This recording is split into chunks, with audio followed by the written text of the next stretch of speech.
Halo guys, apa kabar? Sudah pasti baik ya. Ini adalah video pertama saya. Saya harap kalian bisa menikmati waktu senggang Anda dengan menonton konten-konten dari channel YouTube saya ini.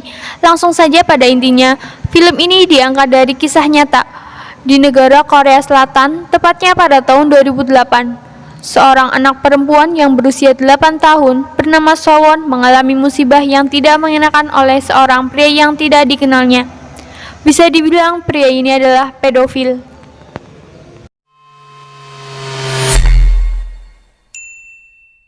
Saat itu cuacanya sedang turun hujan. Sowon akan pergi ke sekolah. Sowon ingin rambutnya diikat yang bagus oleh ibunya, tapi ibunya tidak bisa mengikat rambutnya karena sedang sibuk mengurus toko miliknya.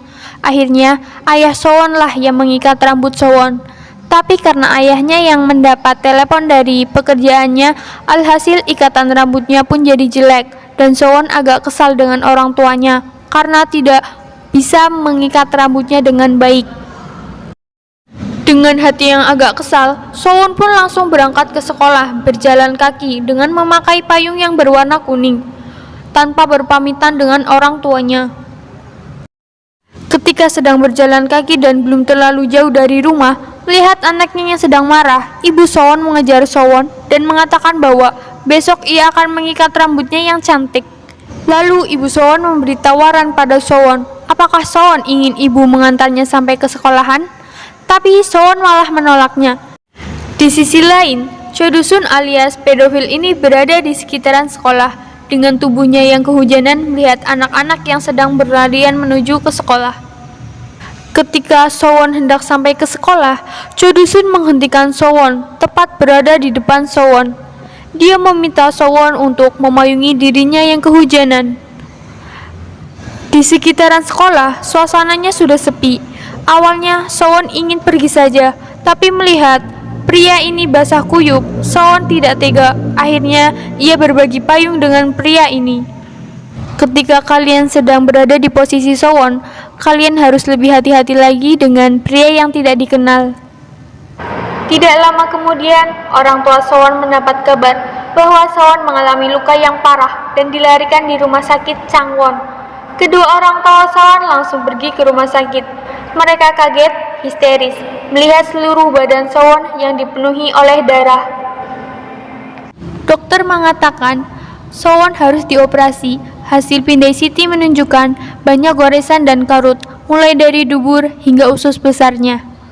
Karena sudah terlalu parah, dokter harus mengangkat usus besar dan anusnya. Dia akan tetap hidup jika dibuatkan anus buatan atau kolostomi. Sowon yang malang akan memakai kantong kolostomi selama seumur hidupnya. Operasinya berjalan dengan lancar. Ayah Sowon menemui Sowon yang masih terbaring di tempat tidur. Dia menahan tangis di depan Sowon dan mengatakan bahwa Sowon akan baik-baik saja. Tidak lama kemudian, polisi berhasil memeriksa sidik jari di TKP dan sudah mengetahui lokasi pedofil ini. Tapi karena polisi belum fix memastikan siapa pelakunya, ia meminta sang korban menjadi saksi untuk mengenali pelakunya. Seorang ahli terapi anak membantu Sowon untuk mengenali siapa pelakunya. Setelah berhasil menemukan siapa pelakunya, polisi langsung menggerebek kediaman rumah Cho Dusun atau si pelaku. Kasus ini sudah menyebar luas di kalangan masyarakat hingga masuk berita TV. Sowon yang hendak pindah kamar dengan para pasien lainnya tapi tidak jadi. Dia langsung dipindahkan ke kamar VIP secara terburu-buru oleh kedua orang tuanya dan para perawat agar tidak diketahui oleh orang-orang sekitar. Setelah sampai ke kamar, tiba-tiba Sowon mengeluarkan cairan kuning dari tubuh bagian belakangnya. Ibu Sowon yang panik langsung mencari pertolongan untuk Sowon. Sowon mengira ayahnya yang sedang panik membersihkan cairan keluar dari tubuhnya itu adalah si pria pedofil itu. Dan sejak saat itu, ia menjadi trauma ketika melihat seorang laki-laki yang ada di depannya, walaupun itu adalah ayahnya sendiri. Si ibu yang jatuh pingsan saat mencari pertolongan tadi ternyata sedang hamil 5 bulan tanpa diketahui oleh suaminya. Dia harus banyak istirahat di rumah sakit untuk menjaga staminanya. Pengadilan sedang berlangsung. Hakim mengatakan bahwa Terdakwa Cho Dusun sekitar pukul tengah 9 tanggal 19 Juli membawa korban yang berusia 8 tahun ke lokasi pembangunan terdekat sekolah, lalu memukuli wajah dan perut korban, mencekiknya, dan melakukan penyerangan seksual. Hasil forensik juga menyatakan bahwa darah yang menempel pada baju dan sepatu Cho Dusun adalah darah korban. Tapi si Cho Dusun ini tetap tidak mengakuinya. Dia mengatakan dia mabuk dan tidak ingat apapun kala itu. Pengadilan pun berakhir.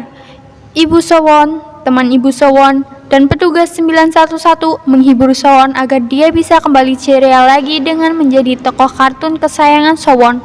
Sowon pun kembali ceria melihat tokoh kesayangannya itu. Karena tahu bahwa Sowon trauma pada seorang laki-laki, ayah Sowon menyewa satu kostum tokoh kesayangan Sowon agar dia bisa melihat Sowon secara dekat tanpa Sowon ketahui bahwa itu adalah ayahnya yang setiap malam menghibur Sowon dengan memakai kostum Kokomong kesayangannya itu. Ahli terapi anak dari Sunflower Center perlahan-lahan membantu menstabilkan mental Sowon karena sejak itu Sowon menjadi pendiam.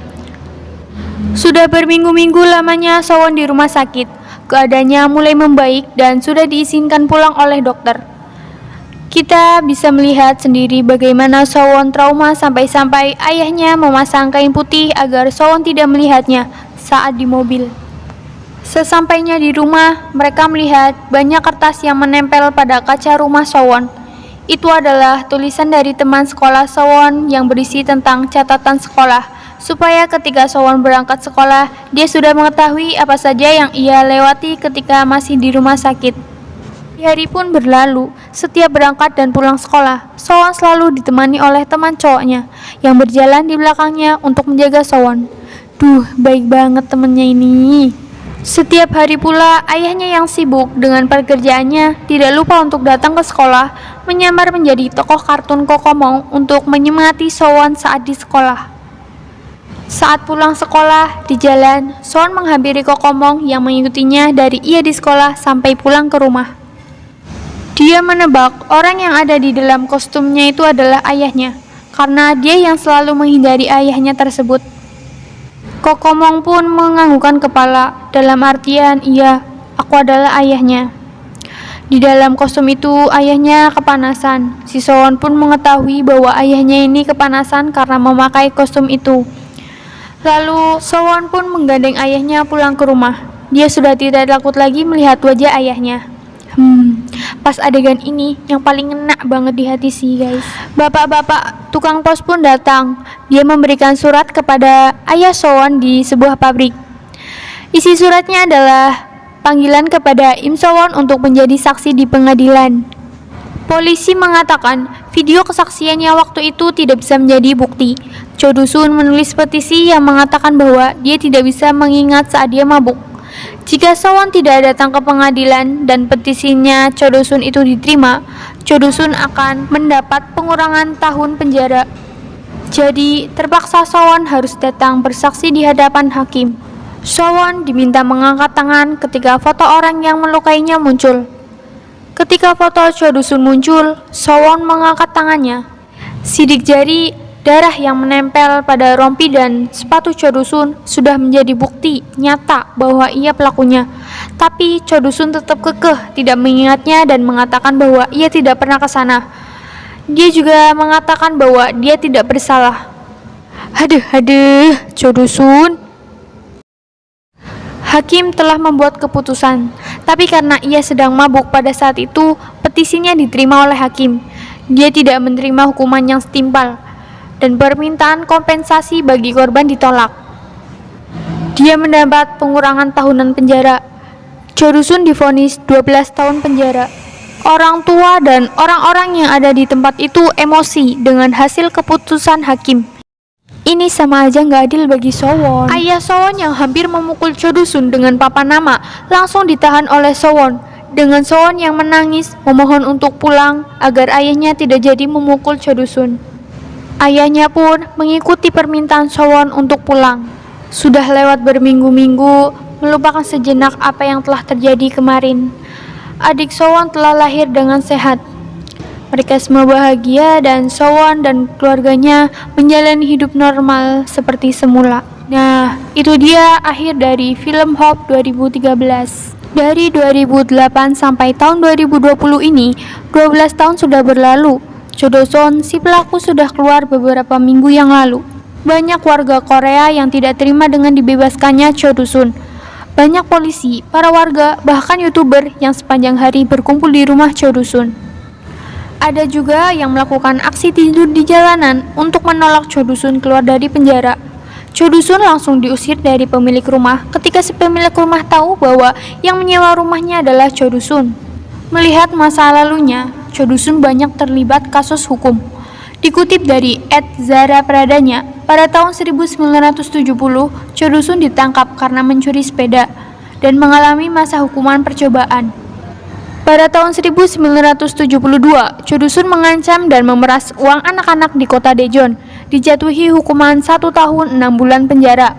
Tahun 1977, ia terlibat kasus pencurian lagi. Pada tahun 1983, ia terlibat kasus pemerkosaan dengan hukuman 3 tahun penjara. Dan tahun 1995, kasus pemukulan yang menyebabkan korban hingga tewas. Ia dijatuhi hukuman 2 tahun penjara. Dan kasus yang terakhir adalah kasus Sowon. Nama Sowon ini adalah nama samaran karena ini bersifat privat. Pemerintah membuat peraturan khusus untuk Cho Do-sun. Selama 7 tahun, dia tidak boleh keluar dari rumah pada malam hari. Juga akan dipasangkan gelang kaki yang bisa melacak keberadaan dia dimanapun. Dilarang untuk minum alkohol dengan porsi banyak. Dia juga dilarang pergi ke tempat-tempat yang ada anak kecilnya, seperti taman bermain anak, sekolah, dan lain-lain. Jadi, untuk kalian yang sedang berada di Korea Selatan, harus waspada ya. Tidak di Korea Selatan saja, dimanapun kalian berada juga tetap waspada karena kejahatan muncul di mana-mana. Dukung terus channel ini dan tunggu konten-konten menarik selanjutnya. Jangan lupa untuk tekan tombol subscribe, like, comment, and share.